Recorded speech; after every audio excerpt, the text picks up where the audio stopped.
Saludos nuevamente. Ven ustedes Poder de la Cultura, pero hoy vamos a hacer del poder el poder de la historia. La historia bien contada. Me parece que don Juan, hoy vamos a llegar a la conclusión que también se oye bien el poder de la historia. Y seguimos con el poder. Hemos conquistado un refuerzo para el poder de la historia.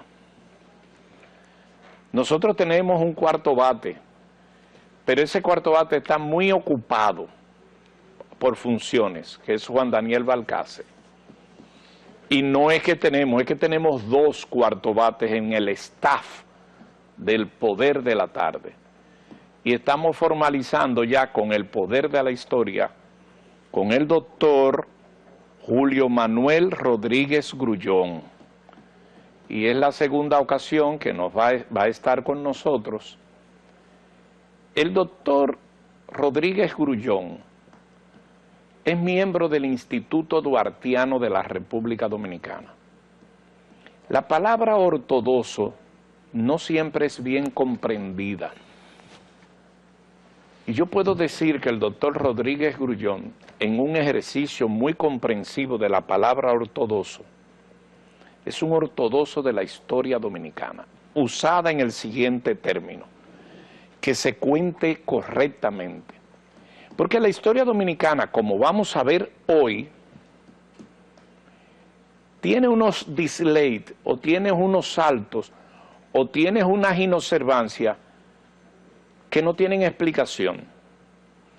Yo a veces pienso que es por falta de conocimiento, de vagancia, porque no se trata de que tengan o no interés, sino la historia tiene que ser siempre bien contada. Buenas tardes, doctor. ¿Cómo está usted? Buenas tardes, bien, muy bien, gracias. Solo me falta decirle y dejarle el turno a usted. Sí. Que hoy vamos a hablar de la restauración de la República. A propósito, que este 2023 se cumple el 160 aniversario de la restauración. Correcto. Pero yo quiero que usted me permita, como dijo el productor, que veamos un minuto de sabiduría. Adelante. Un minuto de sabiduría con Torres Pastorino. ¿Por qué guardas tantas cosas inútiles? ¿Para qué llenas de cosas tus armarios si los de tus hermanos están vacíos? Reparte todo lo que tiene de más para que tu espíritu no pese demasiado cuando tengas que dejar la tierra. El corazón del hombre está donde están sus bienes. Si acumulas muchas cosas inútiles, te puedes volver su esclavo y no podrás elevarte hasta las regiones bienaventuradas. Un minuto de sabiduría. Ese minuto de sabiduría. Muy bien. Usted sabe que nosotros estamos cargados de cosas inútiles. Acertado. Sí, y entonces uno quiere guardarlas y uno quiere tenerlas. ¿Qué cosa más grande? El discernimiento. Sí, así es. Tener eso. Sí. Bueno, ahí está el minuto de sabiduría. Doctor, la restauración. Le dejo la cancha a usted. Mira, es un episodio de nuestra historia muy interesante, pero que no se puede ver aislado. Hay que ver el conjunto de lo que ocurrió de 1844 a 1879, porque el fundador de la República fue Duarte, pero lo echaron. ¿Quiénes lo echaron? Los que no creían en la República. En 1844 nos dividimos en separatistas e independentistas. Separatistas querían salir de Haití y que viniera cualquier potencia, pero la que tenía interés en venir en ese momento era Francia. Independentistas eran los duartianos, independencia total, nada de pertenecer a ningún país. Ok. Vamos hasta ahí, porque yo quiero esto saborearlo más, porque esto es un buen concepto. y sobre todo para los jóvenes va esto. La República Dominicana se hace República Dominicana, se logra la independencia el 27 de febrero de 1844. Nuestro profesor, nuestro invitado, nuestro talento, ¿verdad?, del poder de la historia, hace una magnífica referencia que si la captamos, si la entendemos, pudiéramos ver el verdadero discurrir de la historia. Todos los grupos que merodeaban en la República Dominicana se dividían en dos, como acaba de decir el doctor Rodríguez Grullón. Todos por la independencia, pero era un grupo separatista y un grupo independentista. El grupo separatista, yo estoy repitiendo lo que él ha dicho, pero me parece prudente recalcarlo, y me perdona. Santana y Bobadilla, la cabeza. Sí, ahí voy para que usted me lo identifique. El grupo separatista era independencia con separación, y el otro grupo, independencia independentista, sí, la independencia pura y simple. Exacto. Pero libre de toda potencia extranjera. De República Dominicana, libre e independiente. Libre e independiente. Eso lo encabezaba Juan Pablo Duarte. Juan Pablo Duarte. Y le acompañaban Mella, Sánchez, Pedro Alejandrino Pina, Juan Isidro Pérez, su grupo de trinitarios. El grupo de los 16 originales de la Trinitaria, sí, la sociedad secreta. Sí. Y el grupo de los separatistas, ¿quiénes eran? Bobadilla a la cabeza. Tomás Bobadilla. Él fue... ¿Quién era Tomás Bobadilla? ¿Qué función tenía? Mire, Tomás Bobadilla es un personaje interesante. Él era del sur, pero era anti-haitiano, se fue a Puerto Rico cuando vino Toussaint y regresó. Entonces se hizo lo que se llamaba una limpieza de sangre. Eso era examinar sus antepasados y que él no tenía antepasado esclavo, ni judío, ni nada, que era un hombre de sangre pura. Entró al gobierno en la España boba y no salió hasta después de la anexión. O sea, estuvo en el poder siempre. Yo digo que es el primer corcho dominicano. Tomás Bobadilla. Tomás Bobadilla y Brión. ¿Y qué función tenía él? Bueno, él entonces, en la dominación haitiana, llegó a ser fiscal del Ceibo y tenía posiciones elevadas en el Poder Judicial. Cuando estaban los haitianos. Cuando estaban los haitianos. Estamos hablando del año 1820. 43. Del 1843. 43.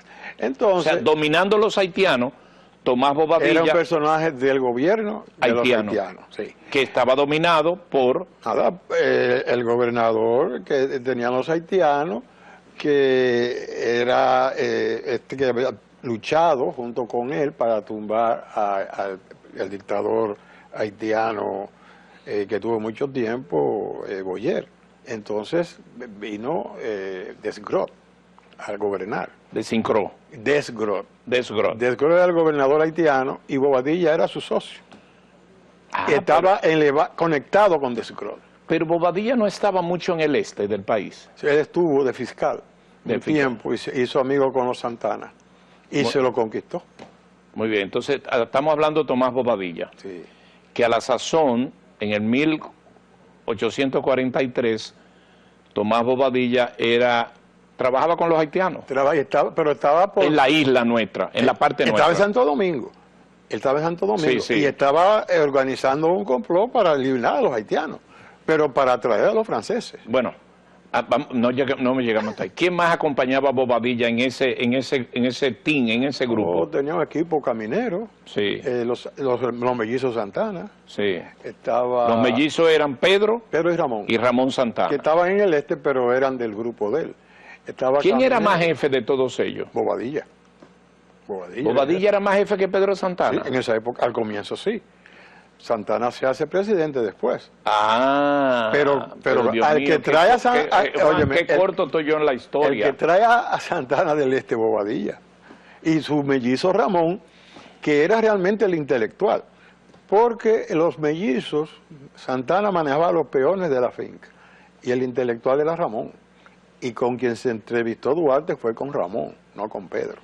Es decir, había una fuerza que capitaneaba Bobadilla, pero que se reforzó con la llegada del cónsul Saint-Denis el 13 de enero del 44, ¿Cómo llega Saint-Denis? Porque en el 43, cuando los haitianos tumbaron a Boyer, querían hacer una república como la de Petión. Sí, una sola. En la isla entera. El territorio pero una completo. república con una constitución y con una cámara de diputados y de senadores en el país entero. Con el dominio francés. No, con el dominio haitiano. Digo, pero basado en la procedencia de Francia. Los franceses lo que querían era que los haitianos le pagaran un dinero para reconocerle la independencia. Sí, sí, sí. Entonces... Que era lo que ellos hacían en todo el mundo, bueno, pues entonces, y conquistar territorio. Entonces, en el 43, cuando hacen las elecciones para elegir los delegados a ese congreso, ganan los duartistas. Entonces, de Grot... ¿En qué mes fue eso? En junio. En junio del 43. Sí. Se hacen esas elecciones y las gana Duarte. Eso alarma a Desgrot y le dice que venga Charles Herard con un ejército si quieren mantener la parte este, porque los duartistas lo tienen cogido. Y ahí es que viene Herard con un ejército de 12.000 hombres a apresar a Duarte y tiene que irse. Entonces Herard cambió los delegados y puso a Báez a representar a Azua. Y cuando hacen la convención en Puerto Príncipe, Báez quiere que los haitianos eliminen de la Constitución que personas no negras puedan tener propiedades, porque la Constitución haitiana prohibía al que no fuera negro ni propiedades ni derechos políticos. Todo era para los negros. Todo para los negros. Una república negra, la que fundó Dessalines. Y Báez quería cambiar lo de las propiedades, ni siquiera de lo político, solamente lo de las propiedades. Se negaron. Entonces Báez fue donde el cónsul le iba a hacer a proponerle que le iba a dar a Samaná para que con eso se satisfaciera la deuda que tenían los haitianos y que la República Dominicana entonces pudiera ser libre, ser una república, pero con un gobernador francés, con un gobernador. Y cediéndole Samaná. Y cediéndole Samaná a los franceses. Sí, es que la bahía de Samaná siempre ha sido el apetito de todos.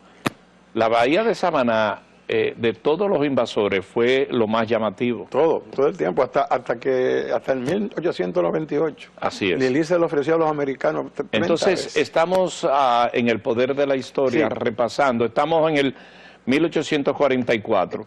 Dos grupos dominicanos. Duarte, independentista. No, pero Duarte está en el exilio. Sí, no, se fue cuando vino Gerard. Tuvo que irse para salvar la vida. Porque lo iban a matar. Seguro, vinieron a fusilarlo.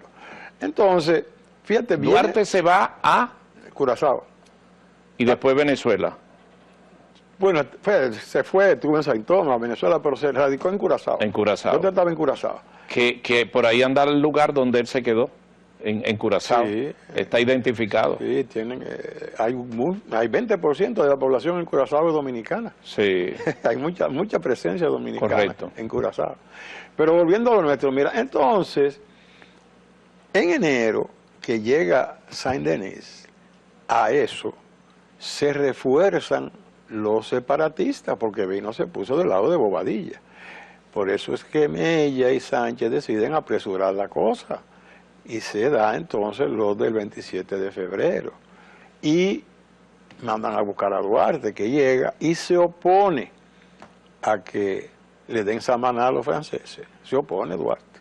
Sí, porque era territorio dominicano. Eso, exacto, pero que se debe firmar un acuerdo, que estuvieran las dos, que le dijo a Saint-Denis que reconociera la independencia dominicana, pero todo eso se cayó, porque vino una represión contra Duarte. El motivo fue que Duarte tuvo que salir de la ciudad porque había problemas de empleos en el Cibao, y cuando estaba él por allá, que lo aclamaban presidente, entonces aprovechó Bobadilla para traer a Santana y coger el poder. Y se fue Duarte, y se quedaron los separatistas en el poder. Eso es lo que quiero enfatizar. Sí, en el año... En el 44. No, pero el año, claro, en el mes... Eso ya fue en junio. Fíjese, del 44. Que es la historia nuestra. 3 meses después, aprende Juan esto, que ya tú vas a ser dominicano.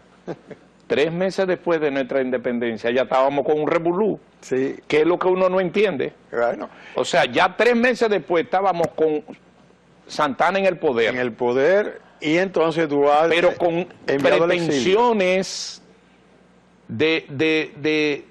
saliendo de los haitianos, de dárselo a los españoles, a los franceses. A los franceses en ese momento. A los franceses. Pero ¿qué pasó? Que Pero él se lo daba a cualquiera. Sí, pero en ese momento era Francia. Sí. Y Francia era que tenía Junio, su cónsul me acuerdo, aquí, del 44. Junio del 44. Pero entonces, fíjate, Y eligen a Santana presidente, bueno, lo impuso Saint-Denis. Saint-Denis. Lo impuso, no fue electo. Ese es otro problema. Duarte no quiso presidencia sin elecciones. Sí. A él lo aclamó el ejército presidente, a Santana. Y pues, en eso estaba Bobadilla. claro, Bobadilla. Que entonces Santana pasa a ser jefe de Bobadilla cuando Bobadilla era más jefe que él. Exactamente. ¿Quiénes acompañaban en ese propósito a ese grupo, Santana y Bobadilla? El que hablamos, Caminero, era el principal, estaban otros que estaban con Sánchez en Puerto Príncipe. Sí, porque siempre hay muchos traidores. Había un grupo que el nombre ahora mismo no, son varios, que no lo recuerdo porque eran figuras secundarias. Pero el importante en ese momento fue Santana, que lo hicieron presidente. Y entonces, fíjate, no hubo guerra civil porque Duarte, cuando supo que Santana cogió la presidencia, estaba en Santiago, hizo una reunión y mandó a Mella a negociar con Santana. Porque habían dos fuerzas militares, la del sur de Santana y la de Santiago, que gobernaba Mella después del 30 de marzo. Y entonces Santana lo que hace es que metió preso a Mella. Sí, pero un momentico para explicar eso. Vamos a explicar, le pido su explicación. Sí. A mí me gusta llevar la historia paso a paso. Sí. Un poco ponernos en contexto. La batalla del 30 de marzo, ¿verdad? Sí. Corona a Mella Como líder militar del norte. Y Pedro Santana, que después de la de 19, líder militar en el sur. Esos son los dos elementos episódicos más importantes en ese momento. Porque todo destino de un país siempre está rodeado del estigma y del peso de las Fuerzas Armadas. Correcto. Entonces, Santana tenía cierta ascendencia en el este. Pero no en el sur. No, en el este, que era donde él merodeaba. Sí. Todavía hoy se llama Pedro Santana y Ramón Santana. Sí. Eso viene de ahí. Eso. Ahora, él era el comandante en el sur y Mella en el norte. Sí. Entonces, cuando Saint-Denis escogen a Santana, presidente, Duarte manda a Mella a negociar. Y lo apresan. Santana lo mandó preso. Santana no era fácil. No. Un traidor. Bueno, entonces... Ahorita vamos a hablar porque sí, después llegaremos ahí. Entonces, fíjate. ¿Pero era guapo o no? Sí, era guapo. Era guapo. Tenía don de mando. Tenía don de mando, que era muy importante en esa época. Don de mando tenía Santana. Lo que tenemos que aclarar es que al Duarte no querer hacer guerra civil y mandar a negociar a Mella y atrasarse a Mella, entonces la fuerza militar del norte se desintegró. Vino el general Pedro Antonio de Mena y apresó a Duarte y se fueron al exilio y se quedaron en el poder los separatistas, Santana, Bobadilla y ese grupo. ¿Qué cargo tenía Bobadilla en ese? Él era el primer ministro. Le decían el ministro universal de Santana, al principio. Y después Santana de junio de 1944 en adelante hasta el 45, 46, que se pelearon, porque Santana y Bobadilla se pelearon. Pero se quedó Santana. Santana quedó de jefe. Quedó de jefe. Sí. ¿Y qué hizo con Bobadilla? ¿Lo apresó? Bobadilla se fue. ¿Dónde se fue? Y después volvió para Curazao, siempre se iban a Curazao. Sí, porque era una goleta, una cosa que era más fácil de ir. Exactamente. Historia pura, ¿eh? Sí, así es. No, ya estamos en el 45, sí. no, sigamos. No, es para que entendamos que la anexión, entonces, fue ese grupo que trataba de entregar el país a una potencia, porque eran anti-haitianos, pero no eran dominicanos. No entendían eso de República Dominicana, estábamos muy atrasados para ellos. Y ellos entendían que República Dominicana no tenía condiciones para ser república. Exactamente. Ellos para ser un país independiente. Ellos querían vivir de la teta de otra potencia. Exacto. En ese caso, Francia. Francia, que le daba de todo. Pero ¿qué pasó? Que el cónsul, el primer ministro francés, rechazó el plan Levasseur. ¿Por qué? Porque en esa época, estamos hablando de post-revolución francesa, había un rey, hermano del que guillotinaron en Francia. Sí. Y su primer ministro, Guizot, estaba de paños y manteles con Inglaterra, que era otra corona. Y él veía que si se notaba un aumento del poder de Francia en el Caribe, eso iba a disgustar a Inglaterra. Y entonces rechazó el plan Levasseur. Acuérdese que ya en otro programa usted nos había dado perfilaba esta situación.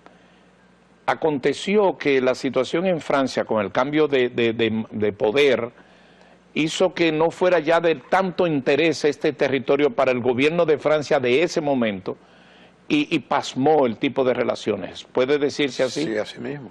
Entonces falló el plan Levasseur. El plan Levasseur, que era integrar, darle este territorio a Francia. Darle Samaná a Francia y que viniera un gobernador francés. Bueno, ¿qué íbamos a hacer franceses? Era darlo todo, pero que Samaná era totalmente francés. Y luego actuar esto como una colonia. Exacto, exacto. Ese era el plan Levasseur. Rechazado por Guizot, porque no disgustara a Inglaterra. Estamos hablando del 45. Del 44. Todavía en el 44. Todavía estamos en el 44. Llega el 45, ¿qué sucede? Entonces, bueno, ya en el 45 está gobernando Santana con Bobadilla y siguen buscando quien venga. En el 45 quisieron que vinieran los españoles. Porque fracasó el plan Levasseur, sí. En combinado con el gobernador de Puerto Rico, en España no quisieron. Y siguieron en eso, hasta que hubo un cambio de política en España. Exactamente. ¿Qué pasó en España? Que aceptaron la petición. Hubo una guerra en el norte de África y surgió ahí un general, Leopoldo O'Donnell, con un liderazgo que llegó entonces al gobierno en España. Estamos hablando del año 1860. Ya en el 60, fíjense, hasta el 60 siguió Pedro Santana. Sí, no, sí, bueno, pero no, lo llevo del 45 al 60, 5 años, pero no estaba ya Bobadilla. En ese momento Bobadilla no estaba en lugar prominente, no Santana. Nos van 15 años, del 45 al 60 van 15. 15 años, yo dije 5. Pero que 45, 50, pero que todo 60. De todo ese intervalo, no sé si tiene la diapositiva. Vamos a la diapositiva, don Juan. Que yo le dije, donde está la lista de las veces que quisieron anexar el país. Ah, no, eso es interesante, que son esos 15 años. Que fueron como 13 veces. Sí. Y ahí yo tengo la lista. Vamos a ver esa lista, señor director. No sé si él la pudo... Sí, la van a colocar ahora. No la pueden colocar. La van a intentar, pero bueno, está bien. Bueno, la idea es que en ese intervalo hubo como 13 intentos de anexión que fracasaron. Y entonces... Con diferentes... Con Inglaterra, con Francia y con España. ¿Y Holanda no estaba ahí incluido? No, Holanda nunca, no. Holanda no. Y Estados Unidos, sí. Estados Unidos, Francia, Inglaterra, España. Vale decir que nosotros los dominicanos estábamos al mejor postor. Exactamente, al que lo quisiera. Al que lo quisiera. De esa potencia. Bobadilla lo daba por Chele. Y Santana. Y Santana. Pero se le dio... Bobadilla no, Santana. Bueno, pero ellos estaban juntos. Un tiempo se pelearon y se arreglaban. Pero los dos tenían la misma idea. Qué par de bandidos. Sí, señor. Así mismo. Llegamos al 60. Entonces, ¿qué ocurre? Entonces es que se le da por ese gobierno de O'Donnell que le hacen caso a Santana y vienen los españoles en el 61. Pero fíjate, había un acuerdo de que no se iba a restablecer la esclavitud aquí, porque el país se llama República Dominicana porque Duarte se lo puso para enfatizar que no iba a haber esclavos, porque había esclavos en Cuba, y en Puerto Rico, y en Curazao, y en Venezuela, y en Estados Unidos, y en toda parte, alrededor de nosotros. Entonces, esto es república sin esclavos. Pero entonces, cuando vienen desde Cuba y Puerto Rico los españoles... Vienen con su camada de esclavos. No, con la mente. Sí. Estos morenitos de aquí en Cuba y en Puerto Rico habían sido esclavos. Y se lo decían, y lo maltrataban, los bucetas y los campillos. Por eso es que la restauración es la revolución del pueblo. Los líderes vinieron todos de abajo.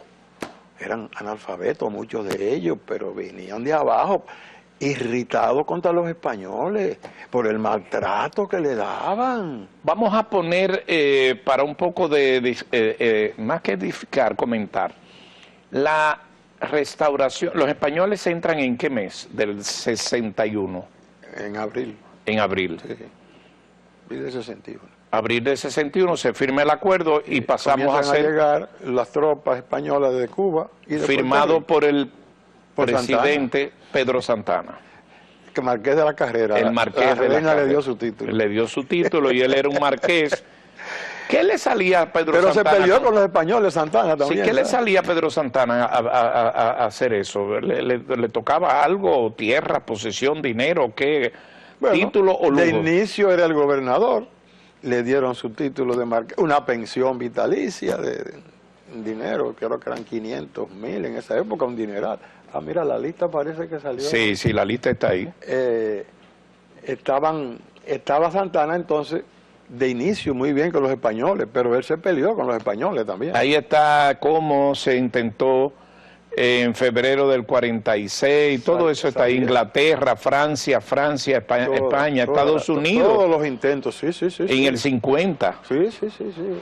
Qué interesante cuadro. Esos son, lo que ustedes tienen en pantalla, la cantidad de intentos de negociaciones para que vinieran para acá. Exactamente. Hasta el 61. Que vino España. Que vino España. ¿Qué tiempo dura España? Bueno, 4 años, pero duró 2 nada más, realmente, por el maltrato que se daba, se les revelaron a los dominicanos. El dominio español es del 1961 a 63, realmente. Perdón, 1861 hasta el 1865 que se produce. Bueno, pero la restauración estalla en el 63. Y duró 2 años. 16 de agosto del 63. Sí. Que eso, por eso conmemoramos ahora una cifra redonda. Sí. Pero la guerra duró 2 años, la guerra de la restauración. Pero que el gobierno español, esos primeros 2 años, no. El gobierno español tomó posesión y gobernaba en 1961 y 1861, 1862. Sin ningún problema. Sí, 2 años. 2 años realmente gobernaban, pero no hicieron nada, porque España estaba en decadencia y no hubo ninguna obra que podamos decir que hicieron los españoles. Ni hicieron ningún aporte. Nada, al contrario, vinieron muchos, porque ahí vino el pleito con Santana, vinieron muchos burócratas españoles a ocupar cargos aquí, y Santana comenzó a disgustarse. Santana terminó disgustándose, renunciando y se fue para el Seibo. Pero cuando estalló la restauración, volvió a pelear. Y ahí es que viene entonces el papel de Luperón. Volvió a pelear con los españoles. De los españoles, siempre. Con los españoles. Sí, con tropas españolas. Sí. Comandando tropas españolas ahora, no dominicanas. Pero que lo interesante es, del 61 al 63, que gobernaron los españoles sin que hubiera una revolución, porque los primeros intentos, el de Sánchez y el de José Contreras, Santana lo fulminó. A los dos, en el 61. Claro. Lo fulminó, lo fusiló, lo masacró a todos. Nárrele a los televidentes el fusilamiento de Sánchez. Sí, Sánchez estaba, porque Sánchez era baecista. Y cuando hacen la anexión, él está afuera. Mella, que era santanista, estaba en el gobierno, inclusive estaba de comandante en Puerto Plata, porque Mella era santanista, ellos se dividieron, sin Duarte ellos se dividían. Entonces, cuando él ve que vienen a hacer la anexión, Sánchez organiza con Jeffrard en Haití una invasión para impedirla, porque Jeffrard, un veterano de las guerras, Jeffrard estuvo en todas las invasiones, pero en el 1858, que estaba en el poder Zuluk, que quería organizar otra invasión, él le dio un golpe y dijo, ya basta, hay que dejar a esa gente tranquila. Y es Jeffrard el que acaba con las invasiones. Y es Jeffrard quien al pasar esto a España, con una potencia esclavista, se espanta. Está en contra. ¿Jeffrard siempre estuvo en el interés de la independencia dominicana? No, de inicio no.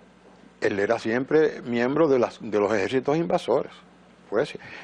Pero después de la última guerra, de las invasiones del 56 que fracasaron, él dijo, no, estos dominicanos no lo podemos ya dominar. Y entonces él se opuso a una que quería hacer su look de nuevo y lo tumbó. En el 58, 1858. Entonces se organiza, ¿por dónde anda Ramón Matías Mella en el 63? En el 61. Estaba en Puerto Plata de comandante. Bajo las órdenes de Santana. Pero él no estuvo de acuerdo, entonces Santana lo trancó. ¿Por segunda vez? Por segunda vez. Por eso lo quiero decir, o sea, cuando Duarte manda a Mella, Lo trancó Lo trancó en el 44. en el 44, Y volvió a trancarlo en el 60. en el 63, Sí. no, en el 61, 61. Cuando se hace la anexión. Mella muere fusilado, y Sánchez muere fusilado, y Mella, que estaba en Puerto Plata, lo tranca. Resulta y viene a ser que Sánchez entra por la Exacto, invasión, porque entonces, y es cuando hace el gran gesto de soy la bandera. Exactamente, no, una muerte heroica. Una muerte heroica. Sánchez tiene una muerte heroica, y eso contribuyó al asunto de Ahí está una imagen de fusilamiento de quién, de Sánchez, sí, allá en San Juan. en San Juan. Sí, Soy la bueno. bandera dominicana. Sí, ahí está. Muy buen cuadro ese. Sí. Y frase memorable, búscamelo, director, la frase memorable de Sánchez Sí. al momentos antes de ser fusilado, que debe ser Fue inmortalizada. un discurso que echó Sánchez. Un discurso. Esas palabras, él dio un discurso, Discurso. pero las palabras de Francisco de Rosario Sánchez deben ser inmortalizadas. Yo soy la bandera nacional. Y entro por acá, pero yo quiero que para analizarla punto a punto. Entonces, Sí. en el 61 fracasa la entrada de Sánchez. Y entonces ya se afianza la anexión. La anexión por esos 2 años. Entonces estalla la guerra en el 63. Y el programa de hoy, quisimos hacer ese preámbulo, fue sobre la base de hablar de la restauración de la República, ¿no? Pero enmarcándolo en el cuadro político, porque hay que entender eso. Y Mire aquí la frase de que vamos a ver ahora. Diga a los dominicanos que muero con la patria y para la patria. Y a mi familia, que no quiera vengar mi muerte. Las frases de Sánchez son tan memorables que deben ser inmortalizadas en todos los escenarios posibles. Y sobre todo el momento, aquí está, esa es la que estábamos buscando. Entro por Haití porque no puedo hacerlo por otra parte. Exacto. Pero si alguien pretendiese mancillar mi nombre por eso, decidle que yo soy la bandera nacional. ¡Wow! 163 años, 165 años después aplaudimos eso. Óyeme, Dios mío, eso... Y ahí lo fusilaron. Sí, lo fusilaron. ¿Cuál patíbulo? Ya 15 más. ¿Cuál patíbulos que... Una masacre fue. Que ocurrían en la época romana, ¿verdad? Pero bueno. Bueno, Santana era... 1863, Exacto. La restauración. Entonces, ese malestar por ese continuo ultraje a los dominicanos y de un gobierno que no hacía nada, Los españoles. provocó la rebelión, que empezó en el Cibao. Hubo un intento primero, el 27 de febrero de ese año, que fracasó porque alguien... Lo delató. Pero no expresamente. Mira, hay un episodio curioso. Uno de los que estaban en el complot se peleó con un español en un bar, y le dijo: ustedes verán lo que le va a pasar aquí a 2 días. Prendido o sea, él delató el hecho. Sin querer, una rabieta, un pleito con un español, lo amenazó y le dijo: tú verás lo que te va a pasar dentro de 2 días. Y entonces los españoles se espantaron, se alertaron y ese movimiento fracasó. Y lo interesante es que Gaspar Polanco en ese momento estaba con los españoles. Y eso le llamaban la Zaragata del 27 de febrero. Pero ya estaba la candela funcionando. Entonces Santiago Rodríguez fue el que tomó la organización del movimiento. Del movimiento restaurador. El movimiento restaurador, como ustedes saben, y se está celebrando ahora en el mes de agosto, que su fecha es el 16 de agosto, 160 años se celebra, no fue más que, como su nombre lo indica, restaurar la independencia que estaba en manos de los españoles. Y hubo que pelear con los españoles y hubo que pelear con Santana, que estaba con los españoles, más otros dominicanos que le hacían coro, para decir un término Pero popular. en ese momento ya Santana no estaba ni en el gobierno, se había ido para el Seibo, había peleado con los españoles. Pero vino a defender a los españoles. Exacto, cuando estalla la restauración, él viene al frente de tropas españolas a aplastar la revolución. Porque la revolución tuvo 2 batallas, la de Santiago y la de Arroyo Bermejo. Después que estalla en Capotillo, ¿verdad? Sí. Vamos a comenzar por ahí, el grito de Capotillo. ¿Qué fue el grito de Capotillo y simbólicamente qué representó eso? Porque hay un paralelismo interesante entre el grito de Capotillo, sí, en la forma que ocurre, y el trabucazo de Mella en la Puerta del Conde. Bueno, son episodios que ocurren porque ocurrieron. Sí, muy significativos. Sin estar y se está necesariamente planificado, sino en empujes, en momentos. Porque háblenos del grito de Capotillo. Mira, Santiago Rodríguez, ¿verdad? Era de esa zona, Sabaneta, ahí ahora se llama Santiago Rodríguez. Y él era un hacendado importante y estaba en contra de los españoles. Entonces, después que fracasa lo de Febrero, él se va también, tuvo que irse.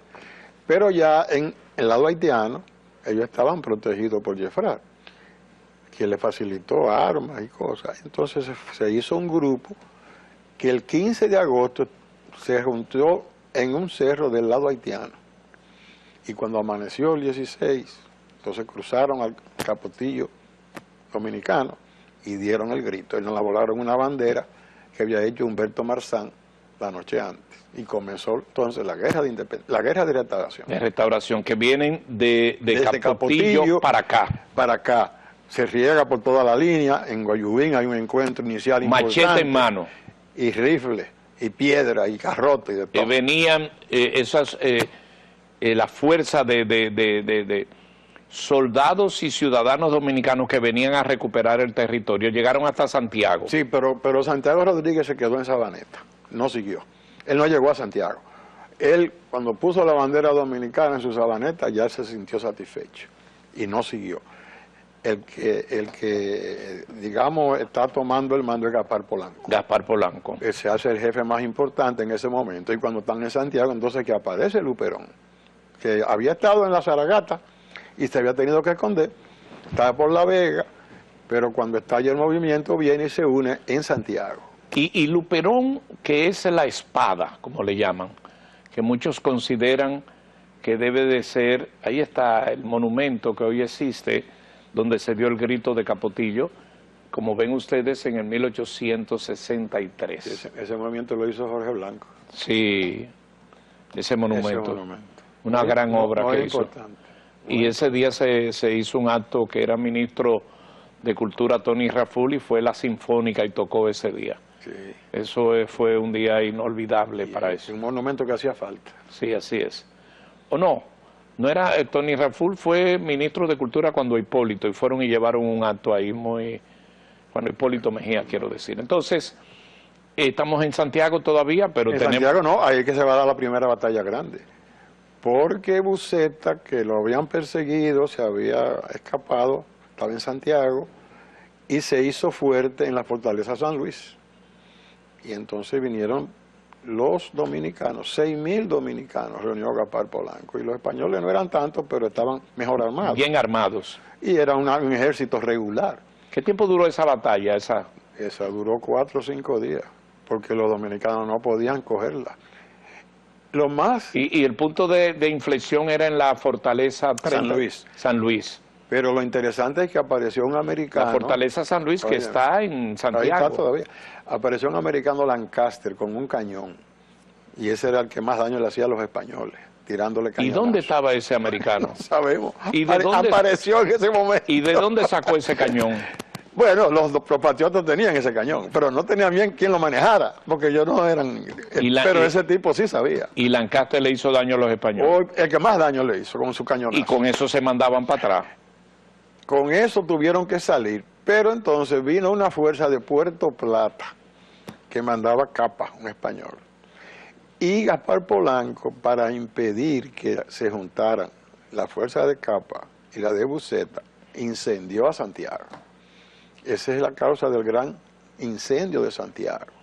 El 6 de septiembre. ¿Cómo podían ellos tener información si no había ni celular, ni satélite, ni internet, ni teléfono, ni nada?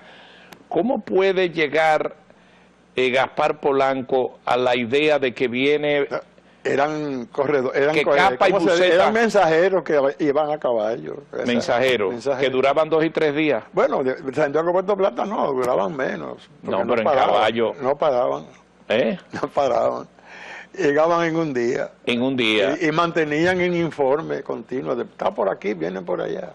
Y le decía, Capa de Puerto Plata quiere venir a ayudar.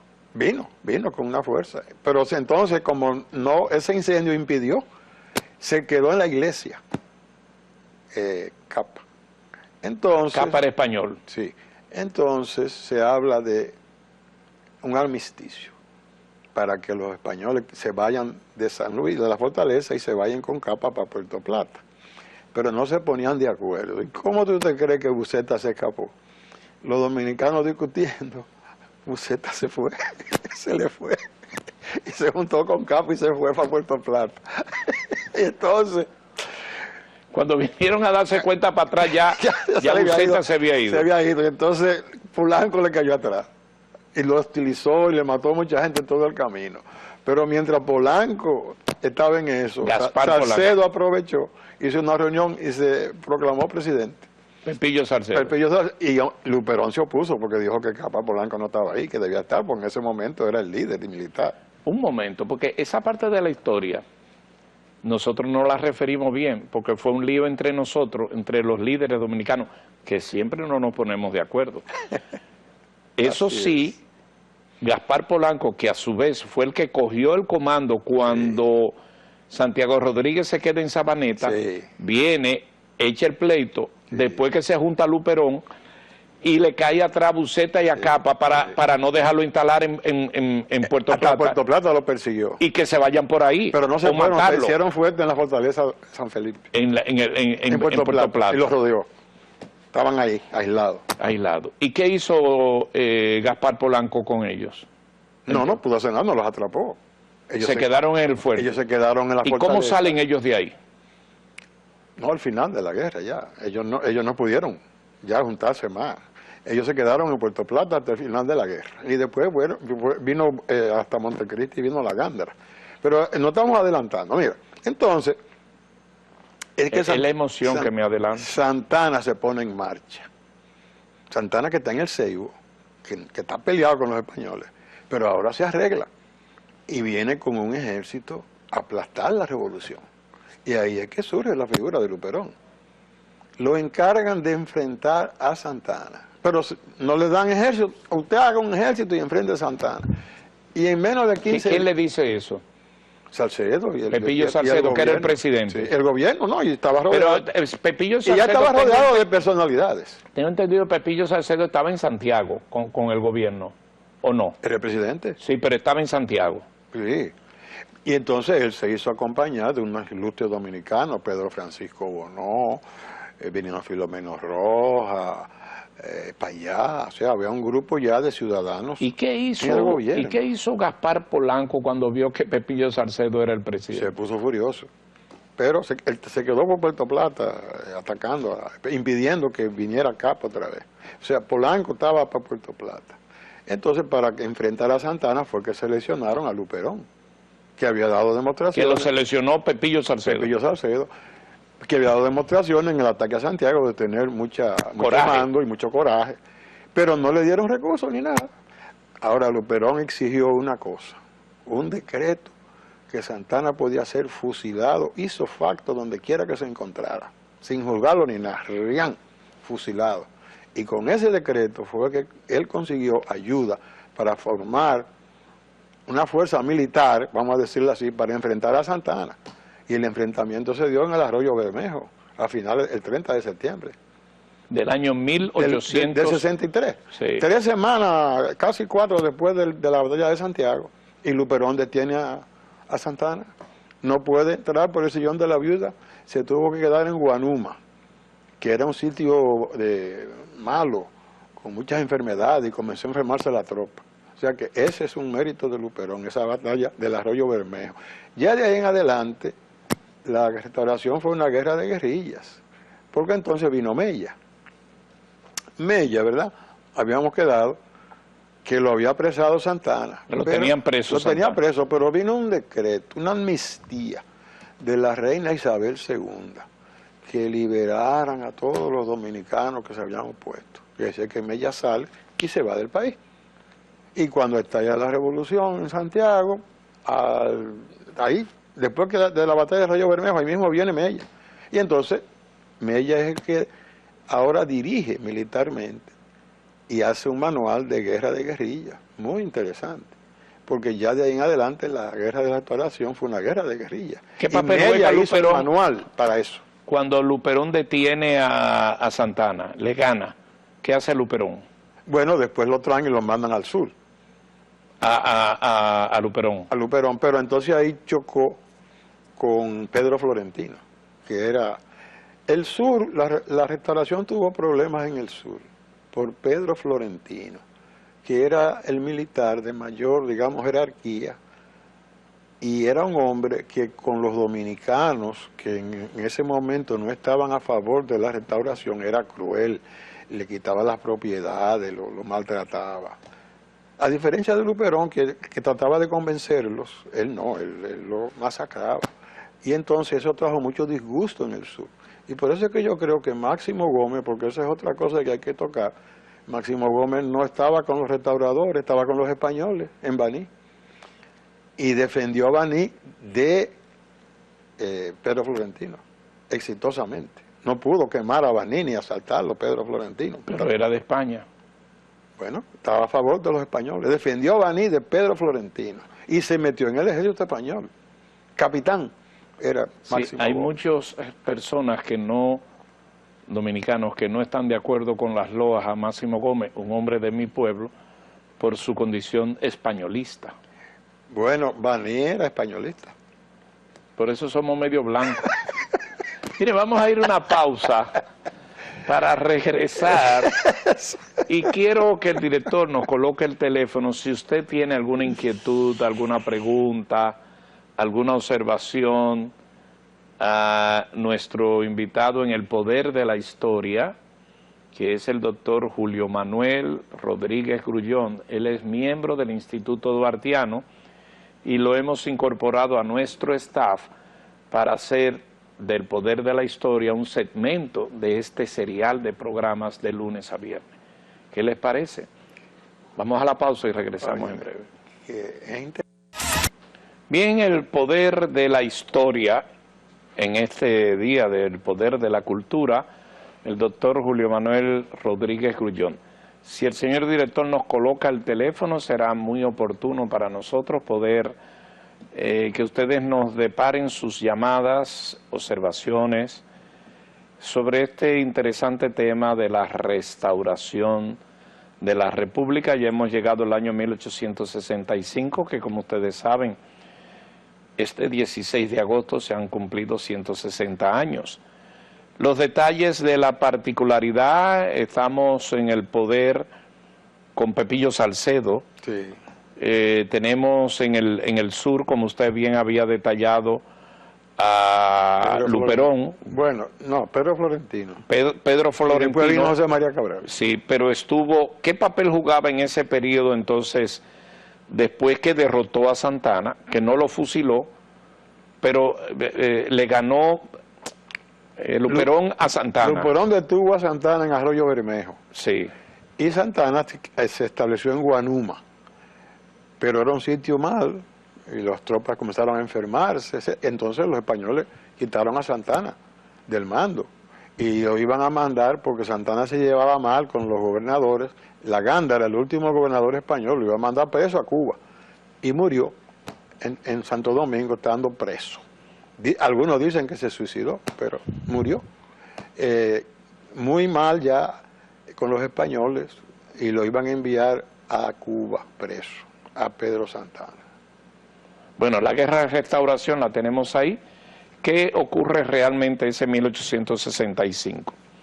Y tengo todavía perdido lo que hizo Gaspar Polanco. Tengo una llamada en línea. Saludos, buenas tardes. Buenas. Adelante. Y tengo todavía perdido lo que hizo Gaspar Polanco. Adelante. Buenas tardes. Sí. ¿Aló? Sí, dígame. Le habla Germán Fernández de la Vega. Sí. Quisiera que usted le preguntara a su entrevistado si hubo 230, ¿No qué? Si hubo,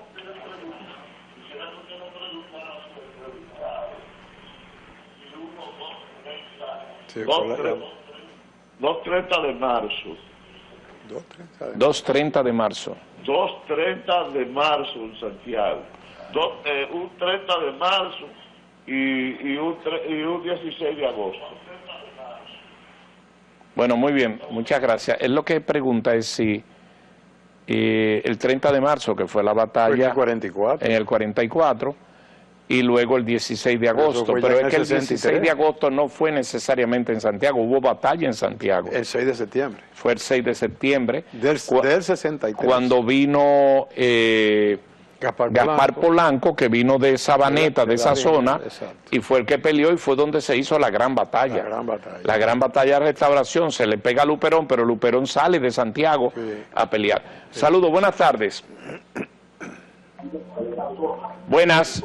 Buenas tardes. Yo quisiera hacer una preguntita, por favor. Adelante. Sí, yo quisiera saber dónde y cuándo murió Pedro Santana, el traidor. Muy bien.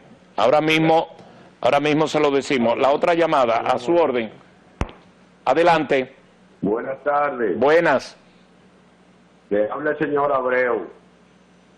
Yo quiero hacer una pregunta al invitado, por favor. Hágala. Yo quiero preguntarle al invitado que por qué es que casi en la historia no mientan al general Lucas Evangelista de Peña Morel, guayubinero o guayubinense, Muy bien. ¿De dónde usted nos llama? de Vivienda Santo Domingo. Muchas gracias. Otra llamada, voy a guardar esas dos. Otra llamada, saludos, buenas tardes. Buenas tardes, ¿cómo estamos? Muy bien. Sí, estoy bien, quiero participar en el programa. Adelante. Sí, mire, habla el doctor Ramón Guzmán de aquí de la ciudad de Nueva York. Dice Juan Bosch, en Composición Social Dominicana, que uno de los hechos más trascendentales en la Guerra de la Restauración fue la decisión de Gaspar Hernández de pegarle fuego a Santiago, porque si no le pegan fuego a Santiago, no pueden derrotar a los españoles, porque los españoles no estaban en capacidad de vivir en montes, siempre vivían en los pueblos. Entonces Juan Bosch dice que ese es el hecho más importante en la Guerra de la Restauración. Todos fueron importantes, pero ese fundamentalmente. Quisiera que el profesor me comente ese hecho. Bueno, voy a aprovechar para decirle que ciertamente ya lo dijo don Julio, el doctor Julio Manuel Rodríguez Grullón. Acuérdese cuando hace un momento él dijo, Gaspar Polanco, no Gaspar Hernández, Gaspar Polanco, ante la llegada de Capa, que venía de Puerto Plata para juntarse con Buceta, que eran los comandantes españoles, uno en Puerto Plata y uno en Santiago, él quemó la ciudad de Santiago y eso impidió que se juntaran. Pero al final se juntaron y Buceta se fue para Puerto Plata. Fueron los dos. Que eso ya lo explicó. Hay una pregunta de cómo muere y dónde Pedro Santana. Santana muere ya al final, aquí en Santo Domingo, en la fortaleza, prisionero de la Gándara. O sea, Santana se llevaba mal. La Gándara era un capitán comandante general español, el último de los capitanes generales, que no quería saber de Santana porque no le hacía caso. Él decía que los españoles no entendían el país. Y entonces la Gándara le quitó todo el mando y lo iba a enviar a Cuba preso. Y estando en la fortaleza, murió. Murió. Algunos dicen que se suicidó, no es seguro. No hay la información. cuestión fue que murió de una manera un poco misteriosa. Y la fortaleza aquí en la capital. En la capital. Y la pregunta que le hicieron del guayabinero de esa... Él tuvo en la batalla de Guayubín, Lucas Evangelista, sí. Y él vino con la tropa. Él pertenecía a las tropas de Gaspar Polanco. Ahí está complacido, estaba así en las tropas. Y él estuvo porque la primera batalla importante fue en Guayubín, allá estaba Lucas Evangelista. Así es. Otra llamada, saludos, buenas tardes. Saludos. Aló. Adelante. Sí, queremos preguntarle al historiador. Hágalo. Hey, buenas tardes, Luisín. Sí. Sí, buenas tardes. Oye, nosotros queremos saber, porque la historia dice que Pedro Santana y su hermano nacieron en Hincha, un pueblo que ahora mismo es de Haití. ¿Cómo? Entonces el historiador dice que nació en el Ceibo. No. Nació. No, el Ceibo fui yo que hablé, que él ellos estuvieron en el Ceibo. Aclararles. Sí, aclárelo. Ellos, los mellizos Santana, nacieron en Hincha, hijos de Pedro Santana. Pero los haitianos y ellos entraron en conflicto en Hincha. Entonces el papá con los hijos, con los dos mellizos, se fue lo más lejos posible de los haitianos, fue a parar al Ceibo, el papá. Ese señor participó en la batalla de Palo Hincado, papá de los mellizos. Dicen que fue el que le cortó la cabeza a Ferrán y llevó eso por todo el Ceibo. Eso son historias. Pero el hecho es de que los mellizos crecieron en el Ceibo y entonces el gran hacendado del Ceibo tenía una hija y Ramón Santana se casó con ella. Que era el intelectual. El intelectual. Entonces después se murió la mamá y Pedro, y él le dijo a Pedro que se casara con la viuda. Se murió el papá. Y entonces le dijo a Pedro que se casara con la viuda. Y así es que ellos se hacen dueños y los grandes terratenientes del este. Y entonces Santana manejaba los peones y Ramón era el intelectual. Cuando Duarte va, se entrevista con Ramón, ni vio a Pedro. Pero Ramón le dijo, no te preocupes, que yo me cargo de Pedro. Esa es la historia. Pedro era como, Saint-Denis lo describe con mentalidad medieval. Manejaba los peones y tenía don de mando. Esa era la cosa. Otra llamada. Saludos, buenas tardes. Adelante. Ay, buenas tardes. Sí. ¿Aló? Sí, dígame. Ajá. Le estoy llamando de Santo Domingo Este.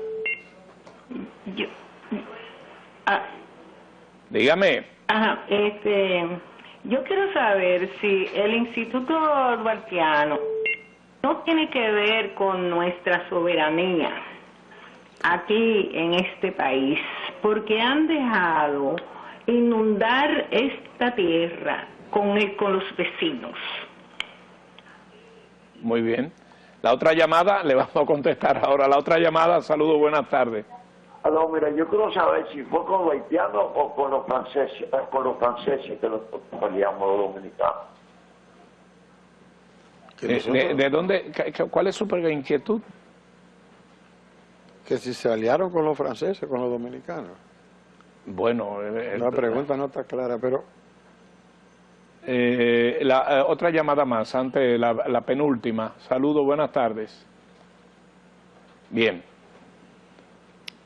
La pregunta del Instituto Duartiano. Nosotros nosotros no somos el gobierno.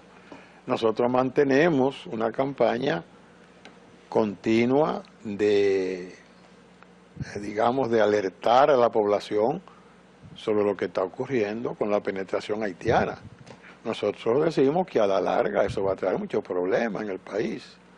Sobre todo también todos estos nacimientos de niños haitianos en nuestros hospitales. Pero nosotros nunca hemos dicho que a esa gente hay que maltratarla ni nada, sino que nosotros tenemos que controlar la penetración y mantener nuestra soberanía.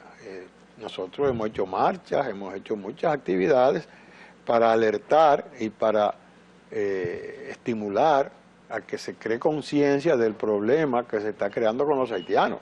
Nosotros nunca hemos estado a favor de eso, ni en ningún momento hemos protegido a ningún haitiano. ¿Entendido? Claro, eso está muy claro. Bueno, vamos a hacer ya la parte final, un cierre de la restauración, ¿verdad? Sí, lo que ya debemos de tener presente, la restauración provocó que en España hubiera un cambio de gobierno. el gobierno que hizo la restauración de O'Donnell cayó y la oposición, Narváez, subió. Narváez incluso dijo que la carta de Santana del 61 era falsa y que eso no se debió hacer caso. Él estuvo siempre desde el principio contrario a que se hiciera la anexión. Y al desprestigiarse el gobierno de O'Donnell y caer, y él subir, ya se sabía que se iba a acabar, que se iban a ir los españoles. Tomó un tiempo los trámites burocráticos en las Cortes hasta que se anuló el decreto de anexión y se acabó. La Gándara, que era el último capitán general, estaba opuesto a eso, a que se fueran simplemente los españoles sin llevarse nada y sin obtener nada, porque él decía que eso iba a estimular movimientos independentistas en Puerto Rico y en Cuba, como así fue. 2 años después estalló un movimiento en Puerto Rico y estalló un movimiento en Cuba, con la particularidad el de Cuba, que Máximo Gómez, que aquí peleó con los españoles y se fue con ellos para Cuba, cuando vio allá lo que había con los mambises y la esclavitud, se revolteó y se fue para el lado de los cubanos y los enseñó a pelear y a usar el machete. Y yo, cuando me junto con mi amigo cubano y le digo eso, se ponen bravos. Bueno, ahí está, y le hemos estado pasando en pantalla, le hemos estado pasando el resumen de esta interesantísima conversación en El Poder de la Historia con el doctor Julio Manuel Rodríguez Grullón. Gracias por su atinada participación. Ya volveremos en El Poder de la Historia con otro tema de interés. Nos vamos a la pausa. Queda un poco más de contenido en El Poder de la Tarde. Yo tengo que estar en el...